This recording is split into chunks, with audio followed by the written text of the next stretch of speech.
कवन जादू हम पे चलैलू, अखिया से नींद उड़ैलू, भंवरा बन गईली चढ़ली जवनिया में, दिल फंस गईल तोहरे ओढ़निया में।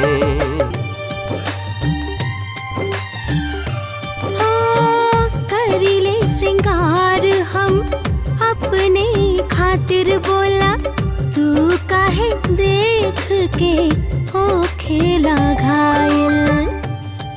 ऐसे न तू तड़पावा, अब हमसे प्यार जतावा, ऐसे न तू तड़पावा, अब हमसे प्यार जतावा, आके सटी जा तू हमरे बदनिया में, दिल फंस गईल तोहरे ओढ़निया में, दिल फंस गईल तोहरे ओढ़निया में।